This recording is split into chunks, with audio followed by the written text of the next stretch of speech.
મારા ગુરુભાઈઓ ગુરુબેનો માતાઓ બાળકો પાટરા બાળકો ગુરુ પૂર્ણિમાનો મહોત્સવ આદિ અનાદિથી ગુરુ શિષ્યનો જે નાતો છે,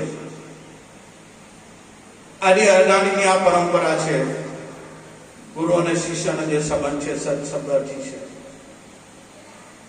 આપણા ભારતના સંતો મહાપુરુષો ઋષિ મુનિઓ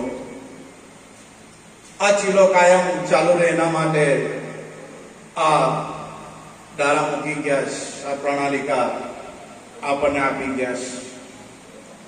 ને ગુરુ શિષ્યનો નાટો એ આ જન્મનો ને અનંત જન્મોનો નાટો છે, જન્મો જન્મનો નાટો છે. તો એવા ગુરુ મળે ને એવા શિષ્ય પણ એવા મળે. જન્માંતરનો નાટો છે, જન્મો જન્મનો. જે પૂર્વ ભવે ભેળા થયા એ આ ભવે મળેલા છે, પણ બધાના દેહ બદલાય છે એટલે ઓળખાણ નથી થતી. એટલે આદિ અનાદિની આ પરંપરા ગુરુ અને શિષ્યનો જે કઈ નાટો છે. બસ જ્યારે વ્યાસ મુનિ મસ્કન્યા અને પારાશર ઋષિ મુનિ ત્યારે મસ્કન્યા પારાશર ઋષિને આ નદીથી પેલે પાર જવાનું, ત્યારે જે માછીની દીકરી મત્સ્યકન્યા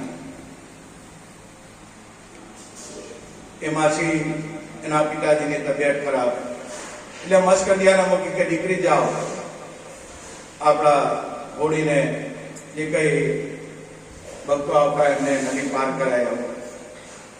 ત્યારે પારાશર ઋષિ મળ્યા અને કીધું કે ક્યાં જવું છે? નદીની પહેલે પાર છે. હોડીમાં નાવડામાં બેસી ગયા, બધા ભક્તો બેસે. મત્સ્યકન્યાને લગ્ની કે કોઈ મારા જીવનમાં કોઈ એવા પુરુષ મળી જાય, મને કોઈ સંત કે એવા કોઈ મળી જાય મહાપુરુષ, તો મારે આ વાત જાણી લેવી છે. સામે પારાશર ઋષિ બેઠા ને આજીજી કે પ્રભુ તમે તો જાણો છો, તો વાત મને બતાવો. આ તો પારાશર ઋષિ મુનિ એટલે પૂર્વના યોગી અંતરની બધી વાત જાણી કે દીકરી આ કેવું ખરું, પણ તમારા મારે સંબંધ છે, એ સંબંધ નિભાવવા પડે. ત્યારે મત્સ્યકન્યાને કીધું કે પ્રભુ તમે જે કરો તે. અને એ હોડકામાં જાય પછી બંને સંબંધ બંધાય છે. અને વ્યાસ નામનો પુત્ર થાય છે, એ વેદમ વ્યાસ. અને વેદમ વ્યાસને ગર્ભિત જ્ઞાન હતું, કારણ કે પારાશર ઋષિનો બીજ પડેલું હતું. એ બીજ મત્સ્યકન્યામાં પડ્યું અને એ બીજ સ્ફુરાયમાન થયું. અને આ વેદમ વ્યાસ, જેને આપણે ભગવાન વેદમ વ્યાસ કહીએ છીએ, એનો જન્મ થયો. જન્મતાની સાથે જ્ઞાન તો હતું જ. 18 પુરાણ એને રચ્યા અને 18 પુરાણમાં એક એક ભગવાન મૂક્યા. અને પછી પૂછાયા કે ઈશ્વર એક છે, આત્મા એક છે, ભગવાન એક છે. આ તો 18 પુરાણમાં 18 શાસ્ત્રમાં મેં 18 ભગવાન મૂક્યા, હવે મારે માનવું કોને? એમ મૂંઝમાં મુકાયા. અને એને ગ્લાનિ થઈ કે હવે મારે જીવવું નકામું છે, કારણ કે 18 ભગવાન તો ઈશ્વર આત્મા એક જ છે. આ તો 18 પણ મુક્કા છે ભગવાન 18 વરમાં. આ તો જગત હારે મેં છેતરપિંડી કરી. આ શાસ્ત્રમાં એ કહ્યું છે, ગૂંચવાડો મૂક્યો છે. હવે મારે કંઈ કરવું નથી. એને જ્ઞાની થઈ, બહુ નિરાશ થઈ ગયા અને 18 પુરાણ લઈને બળવા નદી કિનારે લાકડા પડીને હવે કે આમાં પડી જવું, મારે કઈ કરું, આ તો મેં જગતને કહી ગયો એવો ને ગ્લાની દે પસ્તાવો થયો. એવા અરસામાં નારદ મુનિ પ્રગટ થયા કે ઋષિ, તમે આમ કેમ તો આત્મહત્યા કરવું એ પાપ છે, એ તમને ના શોભે, તમે કેમ બળી મરવા તૈયાર થયા છો? ત્યારે કીધું કે પ્રભુ, ભગવાનની કૃપાથી મને ગર્ભિત જ્ઞાન હતું, એટલે 18 પુરાણ લખ્યા, 18 શાસ્ત્રો મેં લખ્યા, પણ 18 પુરાણની અંદર મેં એક ભગવાન મૂક્યો. ઈશ્વર એક છે, આત્મા એક છે, ભગવાન એક છે. હવે મારે કોને ભજવું ને કોની મારે એ સેવના કરવી, કે મારે કોનું સ્મરણ કરવું? ત્યારે નારદ કહે કે વ્યાસજી, ગભરાવો નહીં, આવું પગલું ભરતા નહીં. નારદ મુનિએ વ્યાસ ભગવાનને, વ્યાસ મુનિને એને ઉપદેશ આપ્યો, બ્રહ્મ જ્ઞાન આપ્યું કે ભલે શાસ્ત્ર લવા દેવ, આપણા બ્રાહ્મણ સમાજને કામ લાગશે. લોકો આ શાસ્ત્ર વાંચીને બી ભગવાન તરફ વળશે. એ શાસ્ત્રો લવા દેવ. અને વ્યાસ ભગવાનને અદ્વૈત જ્ઞાનનો પ્યાલો આપ્યો, વિડમ વ્યાસને, આ નારદજીએ. અને જ્યારે વિડમ વ્યાસને એક ઈશ્વર એક આત્મા અદ્વૈત જ્ઞાનનો અનુભવ થયો, બસ એ દિવસ ગુરુ પૂનમ દિવસ કે મારા સદગુરુએ મને આ જ્ઞાન આપ્યું. હું ભગવાનને ફોડવા નીકળેલો હતો, પણ જ્યારે સદગુરુ એવા મળી જાય, બસ એ આત્માની અનુભૂતિ કરાય આપે. ત્યારથી આ વ્યાસ પૂર્ણિમા પણ કહેવાય અને ગુરુ પૂનમ પણ કહેવાય. આ વ્યાસ ભગવાનને આત્મજ્ઞાન કરે તો સ્વની અનુભૂતિ કરાવી અને આ ગુરુ મહારાજ નારાયણજી. ત્યાંથી આ ઋષિ પરંપરા આપણા ભારત દેશમાં પહેલા તો ઘણી વાર સદગુરુ બાલુરામ સ્વામી કહેતા કે ભાઈ અમે નાના હતા ને તો અમારી નગર પ્રાથમિક શિક્ષણ સમિતિમાં બધા જે સ્કૂલો હતી સરસાણામાં એ બંધ કરી દેતા, રજા આપતા. પણ હવે ધીરે ધીરે રજા ઓછી થઈ ગઈ. બાકી પહેલા ગુરુ પૂર્ણિમાને દિવસે જાહેર રજા સરકારે કરેલી. આ સદગુરુ બાલુરામ સ્વામી કહેતા સરસાણામાં અમે ભણતા ત્યારે રજા આપતા, પણ હવે ધીરે ધીરે બધી આ રજા કેન્સલ થઈ ગયેલો મહિમા. ધીરે ધીરે જેમ જેમ સમય જતો રહ્યો તેમ તેમ આ ગુરુ પૂર્ણિમાનો કહેવાનો મતલબ ગુરુ અને શિષ્યનો નાતો. સદગુરુ શિષ્યને શિષ્ય નહીં રવા દે, એની જેવા જ કરાવે, એને ગુરુ કહેવાય. ગુરુ કોઈ વ્યક્તિ નથી, એ ઓળખાણ આપણી સાચી નથી, એ ઓળખાણ હજુ અધૂરી છે. એને દેહ ભાવે નહીં જોવાય, અને દેહ ભાવે જો હું તો આપણી આધ્યાત્મિક લાઈન બધી ઠપ થઈ જાય. આગળ ઉન્નતિ થવામાં આપણને બાધા ન રહે, કારણ કે દેહ દેખાય ત્યાં ભગવાન નહીં દેખાય, અને જ્યાં ભગવાન દેખાય ત્યાં દેહ નહીં દેખાય. આ વસ્તુ એવી છે. એટલે સંતો પણ કહેતા ગુરુ ગોવિંદ એક જ છે, રખે ને ભિન્ન ભિન્ન ભાવ એમાં ભાઈ રાખતો. સંતો કહીશ ગુરુ એ ગોવિંદનું જ રૂપ છે, પણ આપણે કેવું આપણા જેવો ખાતો પીતો હાલતો ચાલતો બોલતો માણસ, એટલે એમાં ભગવાન જેવું કઈ લાગે નહીં. પણ એક ઘાટની ઓઠે અઘાત સ્વરૂપ ચેતન્યનું રમી રહ્યું છે, એના ઘાટને નહીં જોવાનું. તો ગુરુ કોઈ વ્યક્તિ નથી. ઠીક છે, આપણે પૂજા અર્ચન બધું એ કરીએ છીએ, એ આપણી ઋષિ પરંપરા છે, ભારતની ધરોહર છે. એના લીધે બાપાનું અર્ચન પૂજન ફૂલા હાર હાથી બધું જે કઈ વિવેક મર્યાદા રાખીએ, પણ ગુરુને તત્વ સ્વરૂપે જોવાને ગુરુ તત્વ છે. અને એ તત્વની ઓળખાણ સદગુરુ આપણને કરાવે. એવા સદગુરુ બાલુરામ મળ્યા, બાપા મળ્યા. આપણે જાણતા નહીં એટલે કે ગુરુ એટલે શું છે. બાપા ઘણી વાર કહેતા ઘૂ કેટલા અંધારું અને રૂ કેટલા પ્રકાશ. જે અંધકારમાંથી પ્રકાશમાં લઈ જાય. પ્રકાશ એટલે સૂર્ય ચાંદાનો પ્રકાશ નહીં, કોઈ આ દીવાનો પ્રકાશ નહીં. અંધકાર એટલે અજ્ઞાન, અને જ્ઞાન રૂપી પ્રકાશમાં સદગુરુ આપણને લઈ જાય. જન્મો જન્મથી આપણી સુરતા કુંવારી છે, એને કોઈ અખંડ વર મળ્યો નથી. પણ જ્યારે સદગુરુ મળે ને ભાઈ, અખંડ વર સાથે એનો મેળાપ કરી આપે, એનો રંડાપો મટી જાય.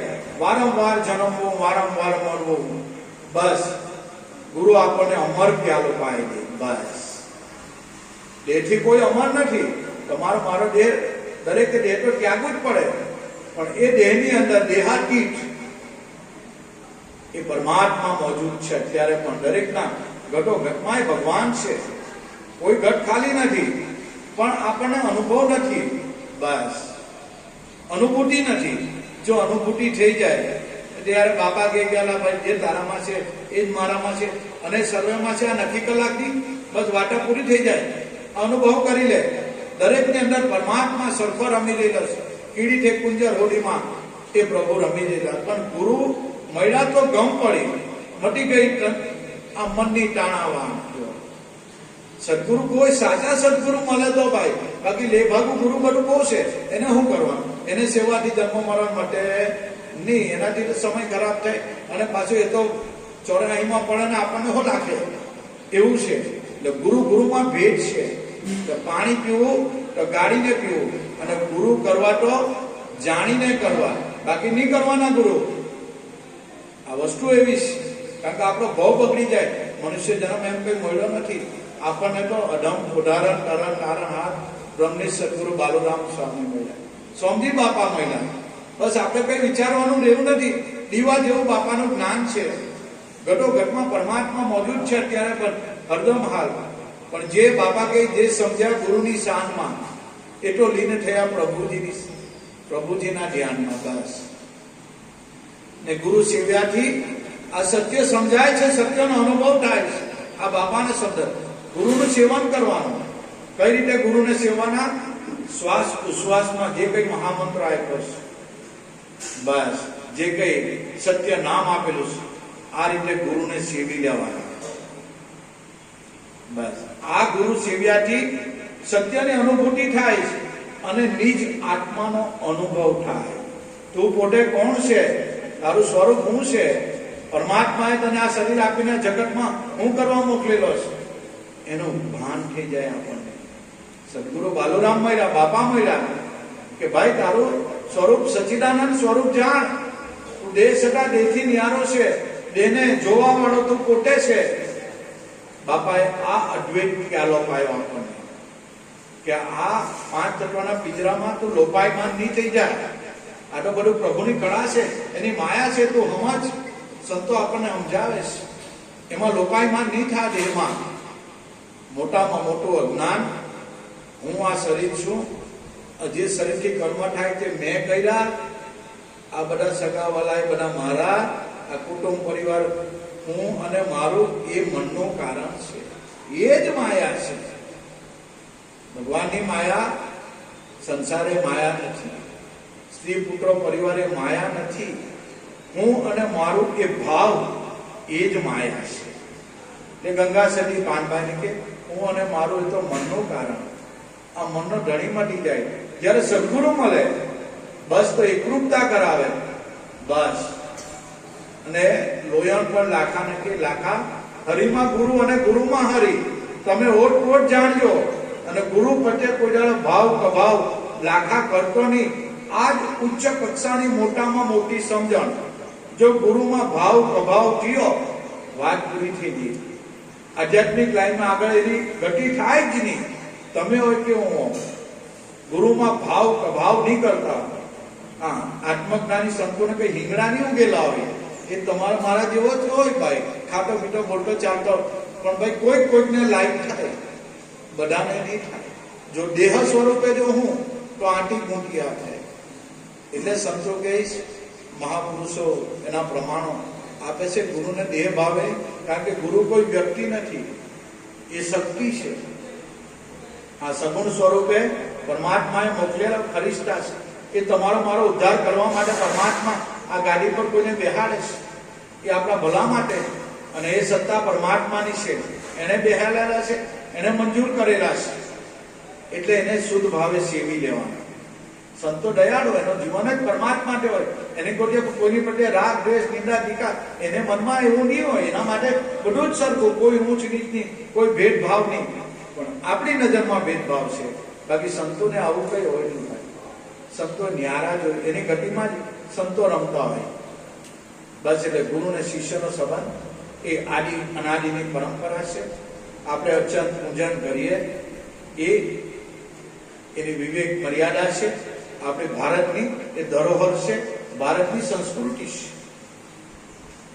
ગુરુની આજ્ઞાનું પાલન શિષ્ય વગર વિચારે કરે, એની પર ગુરુની કૃપાનો વરસાદ વરસી જાય.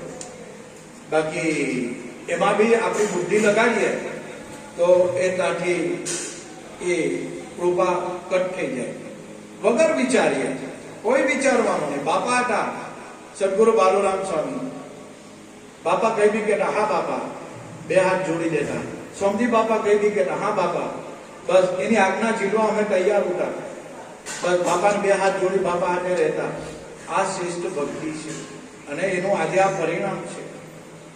કારણ કે ગુરુને આપણે સેવેલા છે, અને આપણે તો આત્મા વિશે, ભગવાન વિશે બાપા ખોળામાં બેહીને જ્ઞાન આપ્યું છે. હવે આપણે આત્માને ભગવાનને હોદવા નહીં દેવાનો. સબરી હોદવા ગઈ રામને, એના ગુરુ પર વિશ્વાસ. જો કેટલો ગુરુ પર વિશ્વાસ સબરીને, કે દીકરી એક દાડો આપણા આશ્રમે માટંગ ઋષિ ના શબ્દો છે કે દીકરી એક દાડે રામ આવશે આપણા આશ્રમે. જો આ વાત પકડી દીધી સબરીએ, છે નાની હતી ત્યાંથી વાત પકડાઈ ગઈ. રામ ક્યારે આવ્યા, પણ વિશ્વાસ દગાયો નહીં. મારા ગુરુએ કીધેલું છે કે રામ આવે, બસ એને પકડી લીધી વાત, દિલમાં કોતરી રાખી.